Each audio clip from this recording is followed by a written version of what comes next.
Welcome to Fine Cuisine and Etiquette with your host, Oliver Gerald, the Eater, your guide to the finer things in life. You know what's spooky to me? The American waistline. You know what's frightening, what keeps me up late at night? What passes for fine cuisine and etiquette in the United States of treason? The fact that America's preeminent chocolate bar tastes like vomit. But sugary candy straws draped in the colors of All Hallows Eve? Not what I'd call spooky. Closing out our Halloween coverage, thank God, we're taking a look at Sour Punch Scary Edition. Sour Punch was something of an innovator in the States, being amongst the pioneers of the sour candy craze in the 90s. Of course, by then, Sour Patch Kids had already infiltrated the US market, having debuted in the States in 1985, though they actually originated more than a decade earlier in America's kinder, gentler neighbor to the north.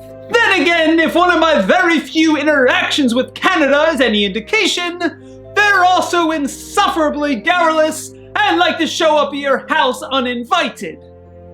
Remind me to get a moat installed on my property. Anyway, like most sour candy, Sour Punch gets its bite from an assortment of acids, including citric, malic, and tartaric, plus enough sugar to send you running from New York to LA. Oliver Jr. had half a straw a fortnight ago, and ever since he hasn't stopped running around in a circle, muttering about demons and flex tape.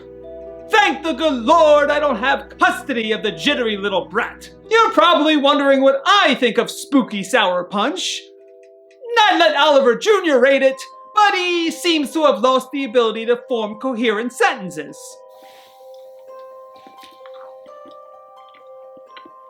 Wow! That's sweeter than Willy Wonka's nose hairs, with a sour kick that's stronger than my pectorals. I'll give them this much. The sour flavor is so potent that I'd almost mention it in the same breath as Sour Patch Kids.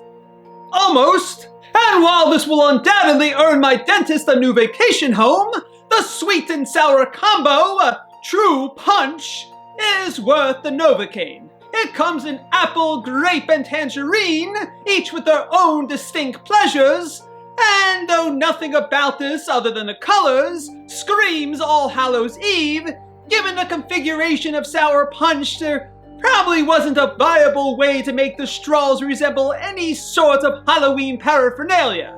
In the end, you've got one of the tastier sour candies I've ever had, despite its cultural handicap, originating in the colonies, and that's sufficient for me. So I rate the Sour Punch spooky straws 4.5 silver spoons out of 5. No, and Oliver Jr. rates them 4 Ritalin pills out of 5. Be sure to show your appreciation for my efforts with a like. And I shall return to educate the great unwashed masses and all those of good letters and breeding on the finer things in life and delightful cuisine.